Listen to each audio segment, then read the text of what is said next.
Oui. Nous sommes ses filles. Ta mère était mon ex-femme? Avant de commencer l'histoire, n'oubliez pas de laisser un like et de vous abonner à la chaîne pour voir plus d'histoires comme celle-ci. La neige tourbillonnait sous la pleine lune. Le silence du cimetière n'était rompu que par deux petites voix. Deux fillettes en pull rouge se tenaient près d'une tombe, les joues baignées de larmes. Elles chuchotaient à la pierre froide comme si elle pouvait leur répondre. Une paire de phares déchira l'obscurité. Une élégante voiture noire s'arrêta près du portail. Un homme de grande taille en sortit, son souffle formant un nuage blanc. Son manteau de marque ne parvenait pas à dissimuler le tremblement de ses mains. Lucas Grant, 35 ans, PDG milliardaire, était venu rendre hommage à une femme qu'il avait autrefois aimée. Il s'était promis de ne jamais revenir. Mais ce soir, le poids des souvenirs l'avait inexorablement ramené. Il marcha entre les pierres tombales, ses bottes crissant sur la neige fraîche. Puis il se figea. Deux jeunes visages le fixaient dans la nuit. Elles ne devaient pas avoir plus de 8 ans. Leurs yeux portaient une peur et un chagrin bien au-delà de leur âge. Lucas s'agenouilla à leur côté. « Que faites-vous ici si tard ?» Sa voix s'adoucit malgré la boule qu'il avait dans la gorge. L'une des filles renifla. « C'est la tombe de notre maman. » Ces mots le transpercèrent. Il jeta un coup d'œil au nom sur la pierre tombale, déjà gravé dans sa mémoire, Émilie, son ex-femme. La femme qu'il avait quittée 7 ans plus tôt. La poitrine de Lucas se serra. « Votre mère était mon ex-femme. » Sa voix se brisa. Les filles échangèrent un regard méfiant, puis hochèrent la tête. « Oui, nous sommes ses filles. » Le vent emportait leur souffle frissonnant. Lucas les dévisageait, la neige tournoyant autour d'eux comme les fantômes du passé. Des questions se bousculaient dans son esprit. Des filles. Émilie ne lui avait jamais dit qu'elle était enceinte, et maintenant, Émilie n'était plus là. Il déglutit difficilement, sentant le sol se dérober sous ses pieds. « Où est votre père » murmura-t-il. Les lèvres de la plus jeune tremblèrent. « On n'en a pas. » L'aînée prit la main de sa sœur. Elle disait qu'elle avait aimé quelqu'un une fois, mais qu'il était parti. Et puis elle n'a plus jamais prononcé son nom. Lucas sentit le monde s'effondrer sur lui. La vérité faisait son chemin, froide et implacable. Il regarda de nouveau leur visage. Les mêmes yeux bruns, le même petit menton, la même expression têtue. Des fragments de lui-même le dévisageaient. Un souvenir le transperça, Émilie en larmes la nuit où il était parti, le suppliant de ne pas l'abandonner. Les manteaux fins des fillettes n'offraient aucune protection contre le vent glacial. « Venez avec moi » dit-il doucement. « Vous ne pouvez pas rester ici. » Elles hésitèrent. Maman a dit de ne pas faire confiance aux inconnus. « Je ne suis pas un inconnu » répondit Lucas, la voix tremblante. « Je connaissais votre mère mieux que personne. » Il tendit sa main gantée, incertain de leur réaction. L'aîné baissa les yeux vers la tombe, puis regarda sa sœur. Finalement, elle hocha la tête. Tandis que Lucas les menait vers sa voiture, le clair de lune projetait de longues ombres sur la neige. Derrière eux, la pierre tombale se dressait en silence, rappelant tout ce qu'il avait perdu. Mais les questions ne faisaient que commencer. Car à cet instant, Lucas sut au plus profond de lui que les filles qu'il n'avait jamais connues pourraient être les siennes, et que plus rien dans son monde si soigneusement contrôlé ne serait jamais plus pareil. Le chauffage de la voiture vrombissait tandis que Lucas conduisait à travers les flocons. Les deux filles étaient assises sur la banquette arrière, silencieuses, leurs petits visages pâles dans la lueur des lampadaires. Les mains de Lucas se crispèrent sur le volant. La silhouette de la ville se dessinait au loin, mais il se sentait à des kilomètres de la vie qu'il s'était construite. Il les regarda dans le rétroviseur. Elles semblaient si fragiles, deux âmes perdues se serrant l'une contre l'autre pour se réchauffer. Son cœur se serra. Il avait bâti un empire de verre et d'acier, pourtant il ne s'était jamais senti aussi vide. « Comment vous appelez-vous » demanda-t-il calmement. L'aîné hésita, puis répondit « Je m'appelle Lily. »« Elle, c'est Grace. » Leur voix était douce, mais chaque syllabe résonnait en lui comme un coup de marteau. Lily tourna son regard vers la fenêtre. « Vous êtes riche » demanda-t-elle sans le regarder. Lucas eut le souffle coupé. « Oui, admille. » La petite voix de Grace enchaîna. « Alors pourquoi vous n'avez pas aidé maman ?» Cette question était plus tranchante que la pire des trahisons professionnelles qu'il ait jamais subies. Sa gorge se noua. Il chercha ses mots, mais n'en trouva aucun. Elle ne savait pas qu'il était l'homme qui avait abandonné Émilie. L'autoroute défilait, mais Lucas ne voyait que le passé. Le rire d'Émilie. Les larmes d'Émilie. La nuit où il avait choisi l'ambition plutôt que l'amour. Il s'était dit qu'elle s'en sortirait sans lui. Il avait eu tort. La voix de Lily le ramena à la réalité. Maman disait qu'il faut toujours tenir ses promesses. Il déglutit. J'en ai rompu une, murmura-t-il. La voiture ralentit alors qu'il quittait l'autoroute en direction d'un quartier plus ancien de la ville. Son Pentouse moderne lui parut soudain le dernier endroit sur Terre où il devait les emmener. Il avait d'abord besoin de réponses. Il devait en avoir le cœur net. Est-ce que votre mère a déjà parlé de moi? Ces mots étaient prudents, presque craintifs. Grace hocha faiblement la tête. Elle disait que l'homme qu'elle aimait portait des costumes et ne restait jamais longtemps. Cette image le déchira. C'était lui, l'homme qui avait disparu quand la vie s'était compliquée. Ils passèrent devant un restaurant faiblement éclairé. Lucas se gara. « Vous avez froid et faim toutes les deux », dit-il, s'efforçant de garder une voix stable. « Allons prendre quelque chose de chaud. » À l'intérieur, le restaurant sentait le café et les pancakes. Les filles se glissèrent dans une banquette, leurs jambes se balançant au-dessus du sol. Une serveuse leur apporta des chocolats chauds avec un supplément de crème fouettée. Un instant, elles ressemblaient à n'importe quels enfants par une nuit d'hiver, et non à deux orphelines gardiennes de secrets. Lucas les regardait siroter leur boisson. Leurs gestes, leurs regards timides, même la façon dont Grace glissait une mèche de cheveux derrière son oreille, tout lui rappelait Émilie. La culpabilité l'écrasait. Lily rompit le silence. « Maman nous amenait ici. » Elle s'asseyait juste là. Elle désigna une banquette dans un coin. Le souffle de Lucas se coupa. Il se souvenait de cette même banquette où lui et Émilie avaient partagé des frites quand ils étaient jeunes et fauchés. Il se pencha en avant. « Est-ce qu'elle parlait de votre père ?» Les yeux de Lily se plissèrent légèrement. Elle disait qu'il avait été courageux une fois, mais qu'il avait eu peur. Sa poitrine se serra. Elle ne savait pas à quel point elle avait raison. Une pensée soudaine le glaça. Et si quelqu'un d'autre les réclamait? Et si, après toutes ces années, son nom ne signifiait rien pour elle? Mais il ne pouvait plus fuir. La serveuse remplit leur tasse. Dehors, la neige continuait de tomber, douce et implacable. Lucas sortit de son portefeuille une petite photo usée. Émilie a 22 ans, souriant à côté de lui par une journée d'été. Il la posa sur la table. « C'est votre mère qui me l'a donnée », dit-il doucement. Lily et Grace la fixèrent. Grace toucha le coin de la photo avec des doigts tremblants. « C'est elle, murmura-t-elle. La voix de Lucas se fit rauque. « Je crois que je suis votre père. » Les mots flottèrent dans l'air chaud, comme une confession. Les filles échangèrent un regard, les yeux écarquillés, incertaines. La lèvre de Grace trembla. « Alors pourquoi vous n'êtes pas revenu ?» Lucas sentit son cœur se briser. Il ne pouvait pas répondre. « Pas encore. » Les lumières du restaurant vacillèrent au passage d'un camion. Dehors, le téléphone de Lucas vibra sur la table. Un appel de son assistante au sujet de la réunion du conseil d'administration du lendemain. Il le mit en sourdine sans même y jeter un œil. Le monde des contrats et des échéances pouvait attendre. Lily le dévisagea. « Si vous êtes vraiment notre père, qu'est-ce qui va se passer maintenant ?» Lucas croisa son regard. Son empire, sa réputation, sa vie parfaitement ordonnée, tout cela s'évanouissait sous le poids de cette question. Il tendit la main par-dessus la table, ses mains fermes malgré la tempête qui faisait rage en lui. « Maintenant, dit-il lentement, je vais réparer mes erreurs. » Les filles ne répondirent pas. Dehors, la neige continuait de tomber, effaçant les anciennes empreintes et laissant une toile vierge pour la suite. Lucas ramena Lily et Grace à la voiture. Elles se tenaient la main, leur souffle formant de la buée dans le froid. Pendant qu'ils conduisaient, les lumières de la ville défilaient comme des souvenirs qui s'estompent. Le poids des années l'accablait. L'ascenseur de son Pentouse sonna doucement alors qu'ils entraient.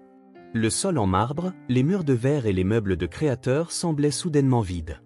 Les filles regardaient autour d'elles, les yeux grands ouverts mais méfiants. « C'est comme un château », murmura Grace. Lucas esquissa un faible sourire. « Juste un endroit pour dormir », répondit-il. Il les conduisit à la chambre d'amis, qu'il n'avait que rarement utilisée. Deux petits lits se trouvaient côte à côte, les draps impeccables, froids et intacts. Grace passa la main sur la couette. « Maman n'a jamais eu de lit aussi doux », dit-elle à voix basse. Lily se tenait près de la fenêtre, contemplant la ligne d'horizon illuminée. Elle disait toujours que les lumières de la ville lui rappelaient les rêves, murmura Lily. La gorge de Lucas se noua. Il vit le reflet d'Émilie dans la vitre. Elle avait un jour pressé son front contre cette même fenêtre, lui demandant de la choisir, elle, plutôt que son travail. Il s'était détourné à l'époque, maintenant, il souhaitait pouvoir revenir en arrière. « Reposez-vous, dit-il gentiment. Je préparerai le petit déjeuner demain matin. » Les filles hochèrent la tête mais ne bougèrent pas. La voix de Grace vacilla. « Vous resterez près de nous ?» Lucas s'assit sur le bord du lit de Lily. « Je ne vais nulle part, chuchota-t-il. » Elles finirent par s'allonger, tirant les couvertures sur elles. Lucas resta sur le seuil de la porte, les regardant s'endormir. La ville bourdonnait au dehors, mais à l'intérieur de la chambre régnait une paix fragile. Lorsque leur respiration devint régulière, Lucas se retira dans le salon. Il se versa un verre d'eau, mais ses mains tremblaient trop pour le boire. Les souvenirs l'envahirent. Émilie riant par une nuit de pluie. Émilie lui caressant le visage quand il était anéanti. Émilie lui chuchotant qu'elle avait un retard de règles, un murmure qu'il avait ignoré. Le lendemain matin, la lumière du soleil inonda l'horizon. Lucas était déjà dans la cuisine, s'affairant maladroitement avec des œufs et du pain grillé. L'odeur réveilla les filles. Grace entra en trottinant, se frottant les yeux. « Maman faisait toujours brûler le pain grillé », dit-elle doucement. Lily rejoignit sa sœur à table. Lucas posa les assiettes, le cœur endolori de les voir dans sa maison. Pendant qu'elle mangeait, le silence semblait plus lourd que la veille. Finalement, Lily demanda « Est-ce que vous l'aimiez » Lucas se figea. « Oui, dit-il. Plus que tout. » Grace pencha la tête. « Alors pourquoi êtes-vous parti » Sa réponse resta coincée dans sa gorge. « J'étais jeune, stupide. Je pensais que le succès arrangerait tout. J'avais tort. » Lily traçait des cercles sur la table avec son doigt. Maman pleurait beaucoup. La culpabilité le frappa comme un coup de poing. Il avait laissé Émilie affronter le monde seule, et elle en avait porté le fardeau jusqu'à ce qu'il la brise. Son téléphone vibra de nouveau. Un appel de la salle de conférence. Une autre crise à gérer. Il le mit en sourdine sans y prêter attention. Rien n'était plus important que les deux fillettes assises en face de lui. Après le petit déjeuner, il trouva une vieille boîte en bois dans son placard. À l'intérieur se trouvaient des photos d'Émilie, des talons de billets de leur premier concert et un médaillon en argent qu'elle avait porté autrefois. Il posa le médaillon sur la table. Grace le prit et eut un hoquet de surprise. « C'est celui de maman » murmura-t-elle. Lucas hocha la tête. « Elle me l'avait laissé un jour. J'aurais dû le lui rendre. » Lily serra le médaillon contre elle. Elle disait qu'il contenait son plus heureux souvenir. La voix de Lucas se brisa. Elle parlait de nous. Les filles le regardèrent, leurs expressions s'adoucissant. Un pont fragile se construisait entre eux. Ce soir-là, Lucas les emmena au parc où Émilie et lui s'étaient rencontrés. Les balançoires grinçaient sous le vent d'hiver. Lily et Grace s'assirent sur un banc, leurs bottes donnant des coups de pied dans la neige. Lucas se tenait près de l'étang gelé, le regard perdu dans le ciel. « Maman disait que c'était son endroit préféré », dit Grace. Lucas acquiesça. Elle me disait la même chose. Les lumières de la ville commencèrent à s'allumer une par une. Lucas se tourna vers les filles, la détermination brûlant dans sa poitrine. « Je ne vous quitterai plus jamais, dit-il. » Les yeux de Lily brillèrent. « Promis ?» Il s'agenouilla dans la neige. « Je le promets. » Alors que le vent chuchotait dans les arbres, le parc, autrefois lieu d'un amour de jeunesse, semblait maintenant marquer le début de quelque chose de nouveau. Mais au fond de lui, Lucas savait que les promesses pouvaient être rompues si le passé revenait le hanter. Au moment où il tendit la main vers elle, une ombre bougea à l'autre bout du parc. Un homme de grande taille sortit de derrière les arbres, les observant. La neige crissa sous ses bottes alors qu'il s'approchait. Lucas resserra sa prise sur les mains des filles. L'homme s'arrêta à quelques mètres. Ses yeux étaient froids, indéchiffrables. Et dans ce silence tendu, Lucas sentit trembler le fragile avenir qu'il était en train de construire. Les bottes de l'homme crissaient sur le sol gelé. Des flocons de neige s'accrochaient à son manteau sombre alors qu'il se rapprochait. Lucas resserra sa prise sur Lily et Grace. Les filles le fixaient, les yeux écarquillés, leur souffle visible dans l'air froid. L'inconnu s'arrêta sous un lampadaire vacillant. Son visage était marqué par le chagrin. « Je m'appelle Daniel », dit-il doucement. « Le frère d'Émilie. » La poitrine de Lucas se desserra légèrement. Émilie lui avait parlé d'un frère aîné, mais ils ne s'étaient jamais rencontrés.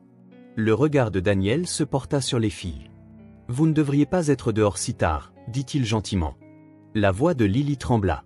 On ne savait pas où aller. Daniel regarda Lucas, la suspicion brillant dans ses yeux. Et vous êtes? Lucas déglutit. J'étais le mari d'Émilie, il y a des années. La mâchoire de Daniel se contracta. Elle m'a dit que vous étiez parti. C'est vrai, admit Lucas. Sa voix se cassa. Et je le regrette chaque jour. Daniel l'étudia un long moment, puis se tourna de nouveau vers les filles. Émilie était forte, dit-il, mais elle était fatiguée. Elle voulait qu'elles aient quelqu'un. Grace s'agrippa à la manche de Lily. Oncle Daniel, est-ce qu'il est vraiment notre père? L'expression de Daniel s'adoucit. C'est l'homme qu'elle a aimé, dit-il, et celui qu'elle aurait souhaité voir rester. Lucas sentit le poids de chaque anniversaire manqué, de chaque larme qu'Émilie avait dû verser. Il s'agenouilla devant les filles.